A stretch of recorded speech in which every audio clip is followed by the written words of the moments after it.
Aujourd'hui, on était en train de jouer la 22e journée du championnat de la Nationale 1. On avait aujourd'hui un match capital à gagner parce que l'équipe avec laquelle on joue aujourd'hui, les Gazelles de Kédougou, était une équipe relégable. Donc on était sur la même ligne. Il fallait qu'une équipe gagne pour pouvoir se qualifier, donc rester à la Nationale 1. Malheureusement, aujourd'hui, on a perdu le match et on retourne à la Nationale 2. C'est dommage parce que tout ce qu'on a construit depuis une dizaine d'années, ça s'est effondré comme un château de cartes. Et malheureusement, vraiment, l'équipe ne méritait pas ça. Les joueurs se sont donnés corps et âme.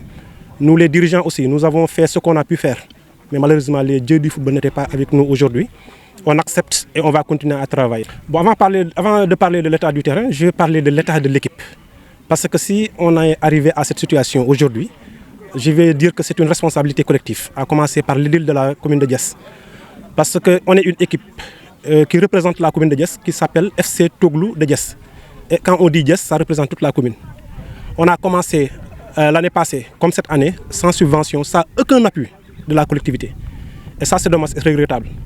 On a des difficultés, on a vécu des difficultés, mais on a su garder la tête sur les épaules, on a su aller avec les moyens de bord.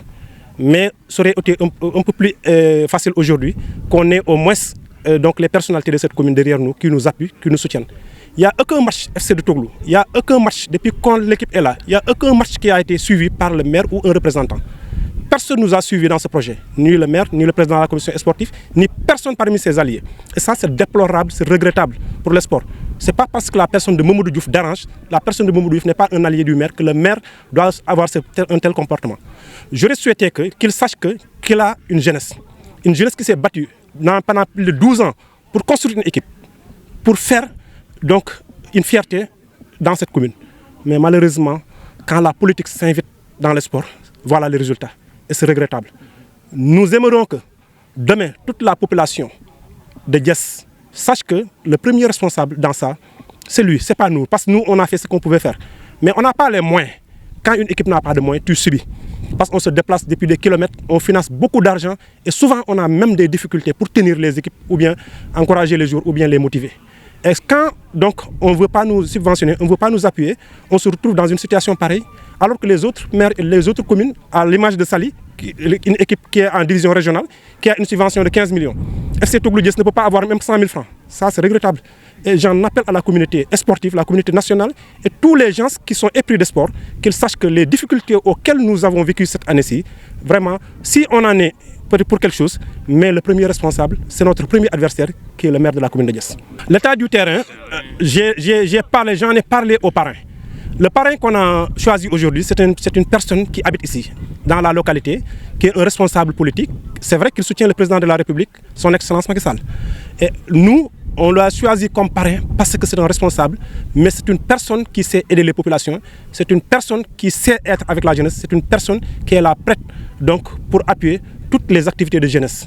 Et par conséquent, nous l'avons choisi, mais il est venu aujourd'hui, non seulement il s'est engagé, il a donné un montant qu'aucune personnalité nous a donné donc, dans cette commune. Et ça, on lui remercie vraiment, Ali Sow. On lui souhaite bon vent donc, dans ses missions, mais quand même, il nous a promis d'être un premier partenaire de Toglou, il nous a promis d'être avec nous, il nous a promis de nous aider à ce qu'on réalise une pelouse synthétique, une pelouse donc, qui pourra donc, faire peut-être développer le football au niveau local. Mais aussi, il s'est engagé aussi pour que dans tout ce qu'on fera demain, il sera donc partant parce qu'il est un natif du village, il est un habitant de la commune de Diass, il a sa pièce d'identité qui est inscrite Kandam, qui est dans la commune de Diass. Donc nous lui remercions pour ces actions qu'il a fait. Donc il nous a appuyé un montant vraiment qui nous réconforte, bien vrai qu'on a chuté en National 2, mais quand même c'est l'acte qui compte. Et l'acte vraiment, on la salue, on lui remercie beaucoup vraiment. Et nous souhaitons que demain, qu'on puisse nouer un sincère partenariat pour que le football puisse en bénéficier et que les jeunes donc, puissent vraiment promouvoir l'excellence.